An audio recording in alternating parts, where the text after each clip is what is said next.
کیا انبیاء کرام علیہم الصلاۃ والسلام کی حیات فی القبر کے عقیدے کا ہماری عملی زندگی سے بھی کوئی تعلق ہے؟ جی بالکل ہے۔ یہ ہمارا عقیدہ ہے، اور عمل کے قبول ہونے کے لیے عقیدے کا درست ہونا ضروری ہے۔ اگر عقیدہ ٹھیک نہ ہو تو عمل قبول نہیں ہوتا، ایک بات۔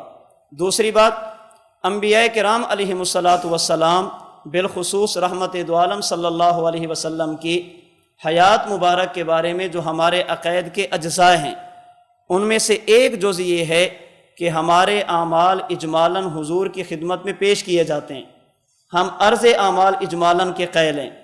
آپ دیکھیں، اگر آپ کے پاس چھوٹے بچے پڑھتے ہیں، جمعرات کو گھر جانے لگیں، آپ ان کو ایک کاپی دیتے ہیں، ایک فارم دیتے ہیں جس پر لکھا ہوتا ہے عشاء، فجر، جمعہ، عصر اور مغرب۔ پھر آگے لکھا ہوتا ہے کہ فجر کس کے پیچھے پڑھی ہے، یہاں پر دستخط کرانے ہیں۔ جمعہ کہاں پڑھا ہے، امام سے دستخط کرانے ہیں۔ تو یہ طالب علم جب گھر جائے گا نماز کی پابندی کرے گا یا نہیں کرے گا؟ آپ نے اس کو چھٹی دے دی، فارم بھی نہیں دیا، واپسی پر پوچھا بھی نہیں ہے، تو سستی کرے گا یا نہیں؟ اگر چھوٹے کو پتہ ہو کہ میرے عمل بڑے کے سامنے جائیں گے، اس کی عملی زندگی بدل جاتی ہے۔ اگر پتہ ہو کہ میری نیکیوں کو دیکھ کر یہ بندہ خوش ہوگا، اگر میں نے نیک اعمال نہ کیے تو میرے استاد کو تکلیف ہوگی، عملی زندگی بدل جاتی ہے۔ اور اگر پتہ ہو کہ پوچھنا بھی نہیں ہے، سوال بھی نہیں کرنا، تو عملی زندگی بالکل تبدیل ہو جاتی ہے۔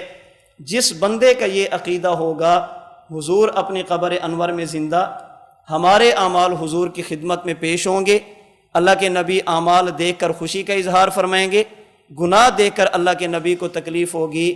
اگر اس کے دل میں محبت رسول ہوگی، حتی الامکان وہ اللہ اور اللہ کے نبی کی نافرمانی سے بچے گا۔ اور اگر پتہ ہے کہ کچھ بھی نہیں ہوتا، نہ حضور زندہ ہیں، نہ آپ کے سامنے اعمال پیش ہوں گے، نہ آپ نے خوش ہونا ہے، نہ آپ کو تکلیف ہونی ہے، تو عملی زندگی کیفیت بالکل بدل جائے گی۔ تو انبیاء کرام علیہم الصلاۃ والسلام کی حیات مبارک کو ماننا، اس کا عملی زندگی سے بڑا گہرا تعلق ہے۔